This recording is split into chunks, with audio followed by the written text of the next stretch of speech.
Hola, queridos amiguitos, bienvenidos a un capítulo más. Bienvenidos al capítulo número 5 del libro de Hechos.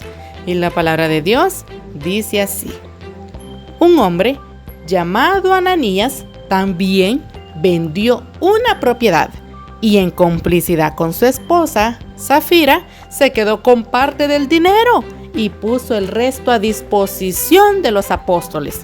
Ananías, le reclamó Pedro, ¿cómo es posible que Satanás haya llenado tu corazón para que le mintieras al Espíritu Santo y te quedaras con parte del dinero que recibiste por el terreno?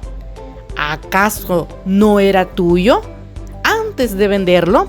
Y una vez vendido, ¿no estaba el dinero en tu poder? ¿Cómo se te ocurrió hacer esto? No has mentido a los hombres, sino a Dios. Al oír estas palabras, Ananías cayó muerto y un gran temor se apoderó de todos los que se enteraron de lo sucedido. Entonces se acercaron los más jóvenes, envolvieron el cuerpo, se lo llevaron y le dieron sepultura. Unas 3 horas más tarde entró la esposa, sin saber lo que había ocurrido. «Dime», le preguntó Pedro, ¿vendieron ustedes el terreno por tal precio? «Sí», dijo ella, «por tal precio». ¿Por qué se pusieron de acuerdo para poner a prueba al Espíritu del Señor?, le recriminó Pedro. «Mira, los que sepultaron a tu esposo acaban de regresar y ahora te llevarán a ti». En ese mismo instante, ella cayó muerta a los pies de Pedro. Entonces entraron los jóvenes y al verla muerta se la llevaron y le dieron sepultura al lado de su esposo. Y un gran temor se apoderó en toda la iglesia y de todos los que se enteraron de estos sucesos. Por medio de los apóstoles ocurrían muchas señales y prodigios entre el pueblo. Y todos los creyentes se reunían de común acuerdo en el pórtico de Salomón. Nadie entre el pueblo se atrevía a juntarse con ellos, aunque los elogiaban. Y seguía aumentando el número de los que confiaban en el Señor. Era tal la multitud de hombres y mujeres que hasta sacaban a los enfermos a las plazas y los ponían en camillas, para que, al pasar Pedro, por lo menos su sombra cayera sobre alguno de ellos. También de los pueblos vecinos a Jerusalén acudían multitudes que llevaban personas enfermas y atormentadas por espíritus malignos, y todas eran sanadas. El sumo sacerdote y todos sus partidarios, que pertenecían a la secta de los saduceos, se llenaron de envidia. Entonces arrestaron a los apóstoles y los metieron en la cárcel común. Pero en la noche, un ángel del Señor abrió las puertas de la cárcel y los sacó. «Vayan», les dijo, «preséntense en el templo y comuniquen al pueblo todo este mensaje de vida». Conforme a lo que habían oído, al amanecer entraron en el templo y se pusieron a enseñar. Cuando llegaron el sumo sacerdote y sus partidarios, convocaron al consejo, es decir, a la asamblea general de los ancianos de Israel, y mandaron traer de la cárcel a los apóstoles. Pero al llegar los guardias a la cárcel, no los encontraron. Así que volvieron con el siguiente informe: encontramos la cárcel cerrada con todas las medidas de seguridad y a los guardias firmes a las puertas. Pero cuando abrimos no encontramos a nadie adentro.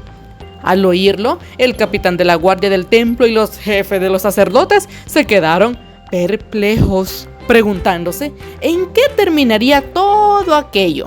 En esto se presentó alguien que les informó: «Miren, los hombres que ustedes metieron en la cárcel están en el templo y siguen enseñando al pueblo». Fue entonces el capitán con sus guardias y trajo a los apóstoles sin recurrir a la fuerza, porque temían ser apedreados por la gente. Los condujeron ante el consejo y el sumo sacerdote les reclamó: Terminantemente les hemos prohibido enseñar en ese nombre. Sin embargo, ustedes han llenado a Jerusalén con sus enseñanzas y se han propuesto echarnos la culpa a nosotros de la muerte de ese hombre. Es necesario obedecer a Dios antes que a los hombres, respondieron Pedro y los demás apóstoles. El Dios de nuestros antepasados resucitó a Jesús, a quien ustedes mataron colgándolo de un madero.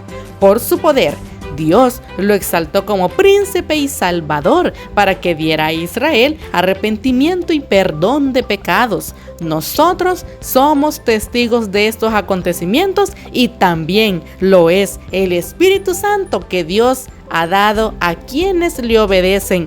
A los que oyeron esto se les subió la sangre a la cabeza y querían matarlos. Pero un fariseo llamado Gamaliel, maestro de la ley, muy respetado por todo el pueblo, se puso de pie en el consejo y mandó que hicieran salir por un momento a los apóstoles.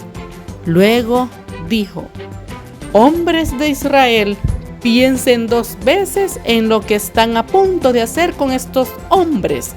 Hace algún tiempo surgió Teudas, jactándose de ser alguien, y se le unieron unos 400 hombres, pero lo mataron y todos sus seguidores se dispersaron.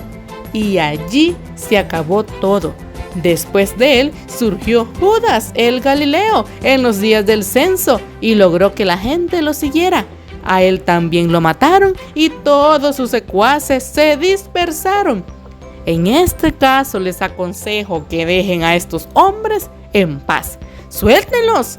Si lo que se proponen y hacen es de origen humano, fracasará.